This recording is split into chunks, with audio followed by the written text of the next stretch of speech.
योग ने आखिरी तक ईश्वर पर आस्था बनाए रखा, उसकी आराधना की।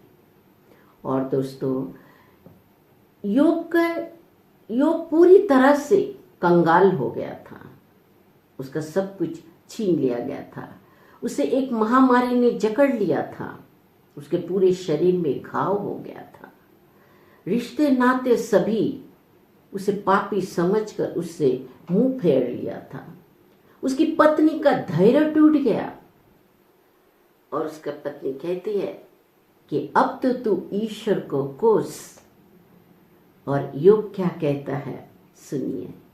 योग कहता है कि उसका दिया हुआ मीठा चखा है, फिर कड़वा क्यों नहीं चखेंगे। दोस्तों, ऐसी बातें जब हम बाइबल में पढ़ते हैं तो हमारी आस्था हमें अंदर से हिला देती है। और दोस्तों, सिर्फ इतना ही नहीं, फिर योग क्या कहता है, हम पढ़ते हैं। योग कहता है कि 19 अध्याय 21 पद में, क्योंकि प्रभु के हाथ ने मेरा स्पर्श किया है।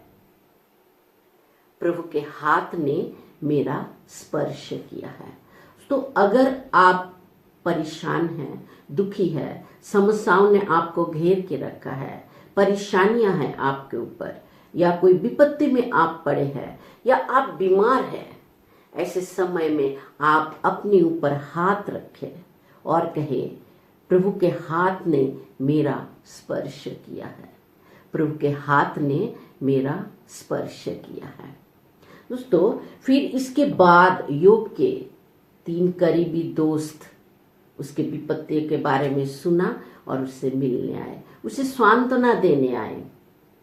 और जब उन्होंने योग की ये दुर्दशा देखी तो वे डर गए, वे हैरान रह गए। दोस्तों, तब ऐसा मानना था लोगों को कि पुण्य करने से सुख मिलता है और पाप करने से दुख। मगर दोस्तों, आप जानते हैं कि संसार में पुण्य आत्माओं को भी कई बार यातना, दुख और क्लेश भुगतना पड़ता है। तो योग के दोस्त ने सोचा कि उसने पाप किया है।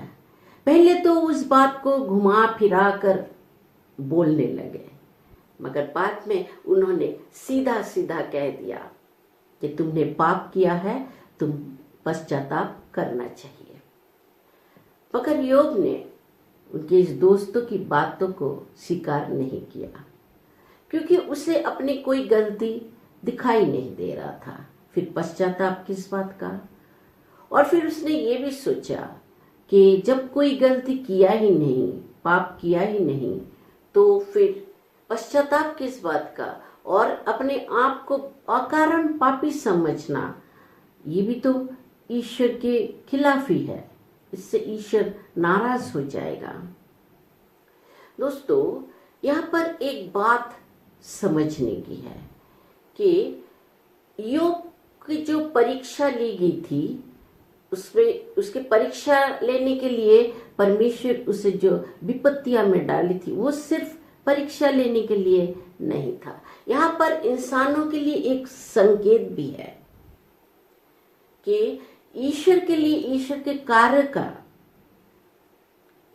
के क्या उचित है, क्या अनुचित है, इसका विश्लेषण करना इंसानों को कोई अधिकार नहीं है। उसे तो ईश्वर के सामने विनम्र होना है और उसके साथ जो कुछ भी होता है वो ईश्वर की इच्छा समझकर स्वीकार करना है। और दोस्तों, इंसान इस संसार की साधारण बातें समझने में असमर्थ है, तो ईश्वर की कार्य का लेखा जोखा वो कैसे कर सकता है। ईश्वर के लिए क्या उचित है, क्या अनुचित है, इसका निर्णय लेना मनुष्य के बुद्धि से परे है। और ये सब बातें जब ईश्वर ने योग के मित्र के मुंह से, उसके दोस्त से मुंह से कहा, तब योग समझ गया। योग समझ गया है कि ईश्वर सर्वशक्तिमत्ता है और इंसान अल्पगता, यानी इंसान का ज्ञान थोड़ा है, कम है, अल्प ज्ञान है। और वो ये भी समझ गया कि उसको कहाँ भूल हुई है और उसने अपने भूल के लिए, गलती के लिए परमेश्वर से माफी मांगा। और दोस्तों, फिर ईश्वर ने योग का जो कुछ भी था उससे दुगनी संपत्ति उसे लौटा दी थी।